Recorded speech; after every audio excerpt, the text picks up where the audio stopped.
On passe maintenant à voir la notion de point simple et point multiple d'un arc paramétré. Un point M de t d'une courbe paramétrée est dit simple s'il est obtenu par une unique valeur de t. On dit qu'il est un point multiple, double, triple, etc. s'il est atteint par plusieurs valeurs de t. Exemple, on va commencer par le premier exemple. Je vais considérer donc cet exemple-là, le f de t, f, la fonction vectorielle qui a t associe m de t égale sinus de t, sinus 3t. Donc par exemple ici, pour obtenir le point 0, 0, c'est-à-dire l'origine de repère, on peut remplacer t par 0. Le m de 0, ça va donner sinus 0, c'est-à-dire 0, 0. Ou bien on peut remplacer t par pi. Ou bien on peut remplacer t par 2pi, etc. Donc ici, vous voyez bien que le 0, 0, c'est un point multiple. Voilà, donc on va dire que 0, 0 est un point multiple parce qu'il est obtenu par plusieurs valeurs de t en remplaçant t par 0, t par pi, t par 2pi, ainsi de suite. Le contraire de ça, c'est un point simple, c'est-à-dire il est obtenu par une seule valeur de t. Un deuxième exemple, je vais considérer maintenant notre fonction vectorielle f, la suivante. F qui a t associe m de t égale 3t au cube plus 2t carré moins t moins 1, 3t carré plus 2t plus 1. Donc la question ici, on veut déterminer les coordonnées du point double de cette courbe paramétrée. Voilà. Donc ici, lorsqu'on dit un point double, c'est-à-dire on va chercher T1 différent de T2, tel que MT1 égale MT2. Voilà, ça c'est la définition d'un point double, c'est-à-dire il est obtenu par deux valeurs différentes de T. Donc T1 différent de T2, mais MT1 égale MT2. Et MT1 et MT2, donc ils vont donner un couple, certainement. Donc c'est-à-dire, ceci va donner le système suivant. Donc, MT1 égale MT2, on va trouver le système suivant. 3T1 au cube plus 2T1 au carré moins T1 moins 1 égale 3T2 au cube plus 2T2 carré moins T2 moins 1. Et de même, 3T1 carré plus 2T1 plus 1 égale 3T2 carré plus 2T2 plus 1. Voilà. Maintenant, ceci va donner les deux équations suivantes. Voilà, juste, on va mettre T2 au cube, donc à gauche, de même les carrés. Donc, on va rassembler ici tous les termes et on va rendre le deuxième membre égal à 0. Donc, le second membre égal 0 de ces deux équations-là. Voilà, donc on va obtenir ces deux équations-là, mais ces deux équations, ils vont donner clairement les deux équations suivantes. Donc, qu'est-ce qu'on a fait en fait? Juste, on a remplacé T1 au cube moins T2 au cube par T1 moins T2 fois T1 carré plus T1 T2 plus T2 carré.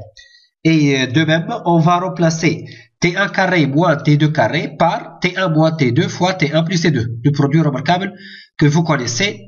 Et de même, pour la deuxième équation, on va remplacer T1 carré moins T2 carré par T1 moins T2 fois T1 plus T2. Voilà. Maintenant, juste on va mettre T1 moins T2 en facteur dans la première équation et la deuxième équation. On va obtenir les deux équations suivantes. Voilà, ça c'est juste, on va mettre T1 moins T2 en facteur. Voilà, donc c'est ça qu'est-ce qu'on va obtenir. Maintenant, on pose S égale T1 plus T2 et P égale T1 fois T2. C'est-à-dire S, c'est la somme de T1 et T2 et P, c'est le produit. Donc, qu'est-ce qu'on va avoir? N'oubliez pas que T1 moins T2, il est différent de 0 parce que T1, il est déjà différent de T2. On va avoir donc les deux équations suivantes. Donc, comment on a obtenu ça? Juste, on a remplacé 3T1 carré plus 3T1 T2 plus 3T2 carré par 3S carré moins 3P. Donc ça, c'est un calcul facile à faire. Et par exemple, 2T1 plus 2T2, ça c'est 2S, clairement. Ça va donner 2 fois S. Et dans la deuxième équation, 3T1 plus 3T2, ça va donner 3S. Voilà. Donc on a simplifié par T1 moins T2 puisqu'il est déjà différent de 0. Et on a posé S la somme, P le produit. Donc, on va avoir le système suivant. C'est un système de deux équations à deux inconnus. Par exemple, la deuxième équation va donner clairement S égale moins 2 tiers. Voilà, et donc le système va donner S égale moins 2 tiers, et en remplaçant ça dans la première équation, on va obtenir que P égale moins 1 tiers. C'est-à-dire, notre tâche revient à chercher deux réels tels que la somme égale moins 2 tiers et le produit égale moins 1 tiers. Voilà. Donc on va trouver T1 égale moins 1 et T2 égale 1 tiers. Ou bien l'opposé, c'est-à-dire le contraire, ou bien T1 égale 1 tiers et T2 égale moins 1. Voilà. Donc, on aura M au point moins 1 égale M au point 1 tiers. Voilà. Donc, on a trouvé T1 égale moins 1, T2 égale 1 tiers. Ils sont deux points différents, mais ils ont la même image. C'est-à-dire M au point moins 1 égale M au point 1 tiers. Je rappelle que M de T, elle est donnée par le couple suivant, 3T au cube plus 2T carré moins T moins 1. 3T carré plus 2T plus 1. Donc, si on va remplacer T par 1 tiers ou bien T par moins 1, on va obtenir le couple suivant, moins 1, 2. Et dans ce cas-là, on dit que le couple moins 1, 2 est un point double de la courbe paramétrée F, parce que on obtient le point moins 1, 2 de deux façons différentes, soit en remplaçant T par moins 1 ou bien en remplaçant T par 1 tiers. Maintenant, on va passer à voir le tableau de variation d'un arc paramétré. Voilà le tableau de variation. Donc, on va mettre T comme ça. Ensuite, dans la case suivante, on va mettre x' de T, la dérivée. Ensuite, on va mettre x de T. Ensuite, y de T. Et finalement, y' de T. Donc, dans la première case, on va mettre le domaine d'étude. Par exemple, on travaille dans 0 T sur 4. Je rappelle, si on a une période T, on commence par travailler dans l'intervalle 0T. Ensuite, si on a une symétrie, par exemple par rapport à l'origine, ou bien par rapport à l'axe OX, ou bien par rapport à l'axe OY, ou bien par rapport à la première bisectrice, on peut réduire notre domaine à moitié, c'est-à-dire notre domaine devient 0T sur 2. Et si on a montré une autre symétrie, le domaine sera réduit encore à 0T sur 4. Puis, on va placer les points réguliers. Par exemple, on a un point régulier 1 et on a un point régulier 2. Maintenant, par exemple, on va supposer que le x' de t s'annule au point régulier 1. Donc, je rappelle que point régulier, c'est-à-dire la dérivée, il est différent de 0. Par exemple, le x' s'annule au point régulier 1, mais le y' au point régulier 1 doit être non nul quand même. Donc, pour avoir un point régulier. Donc, ici, on va supposer que les signes sont comme suit. On a plus, moins, moins, comme ça. Pour le y' maintenant, on va supposer que le y' s'annule au point régulier 2 et il faut que le x' au point régulier 2 soit non nul, d'accord, pour avoir quand même un point régulier. Donc, je vais supposer que les signes sont plus, plus, moins. Comme ça. Maintenant, on va passer à remplir la deuxième case et la troisième case, c'est-à-dire, donc ici, c'est-à-dire la case du x et la case du y, en fait. Donc, puisque l'ex' il est plus dans 0 point régulier 1, donc on va avoir ici x croissante et décroissante dans le point régulier 1 jusqu'à t sur 4. Voilà. Et pour le y, on va avoir croissante dans l'intervalle 0 point régulier 2 et dans le point régulier 2 t sur 4, on va avoir y de t, elle est décroissante. Ça, c'est en respectant les signes que j'ai écrits, c'est-à-dire plus, plus, voilà, et moins, pour le y'. Voilà. Maintenant, dans le tableau suivant, on va résumer tous les cas possibles qui peuvent nous rencontrer.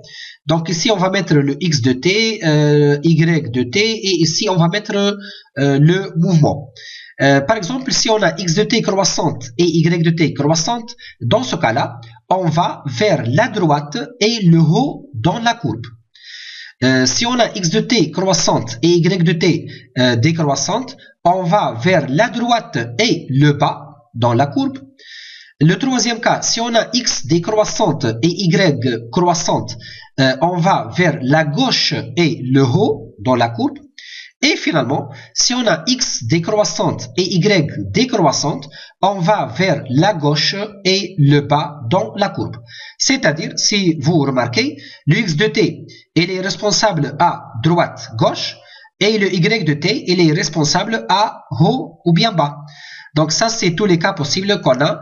Si x croissante, y croissante, on a droite, haut. Si x croissante, y décroissante, on a droite, bas. Si x décroissante et y croissante, on a gauche, haut.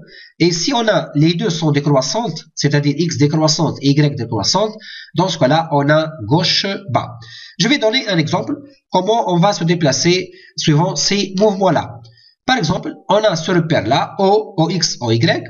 Donc, je vais placer tout d'abord les points. Donc, on va supposer que le point M0, c'est le point d'origine. On va supposer ça. Ça, c'est une hypothèse. On va supposer ça.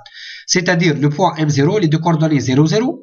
On va supposer que le point M, au point régulier 1, il est situé dans cette position-là.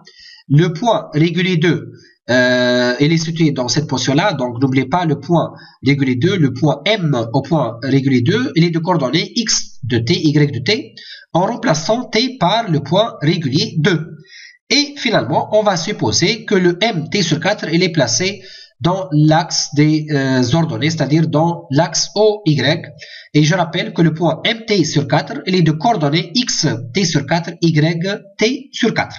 Maintenant, n'oubliez pas qu'on a au point régulier 1, on a le x' s'annule et on a le y' il est non nul déjà comme vous voyez dans le tableau, c'est-à-dire on a une tangente verticale au point régulier 1, c'est-à-dire puisque le x' s'annule et le y' il est non nul, donc on a une tangente verticale dans le point régulier 1. Maintenant, si on va regarder le point régulier 2, on a le y' s'annule et le x' il est non nul, donc on a une tangente horizontale. Voilà.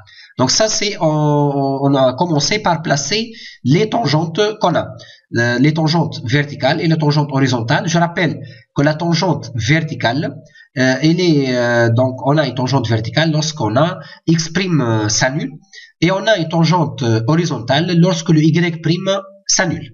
Maintenant, regardez le tableau de variation. Donc, on va s'intéresser à cette zone-là, c'est-à-dire on va se déplacer du point M0 vers le point M au point régulier 1. Donc, vous voyez ici la courbe, on a x croissante et y croissante, c'est-à-dire nous sommes dans le premier cas, c'est-à-dire on va vers la droite et le haut. Voilà, regardez maintenant comment on va se déplacer droite-haut. Voilà, c'est comme ça. Voilà, droite-haut. Voilà, ça c'est du point M0 vers le point M au point régulier 1. Bien sûr, en respectant qu'on a une tangente verticale dans ce point-là. Maintenant, on va se déplacer à la deuxième zone, c'est-à-dire on va se déplacer de MPR1 vers MPR2. Donc, dans cette zone-là, on a x décroissante et on a y croissante.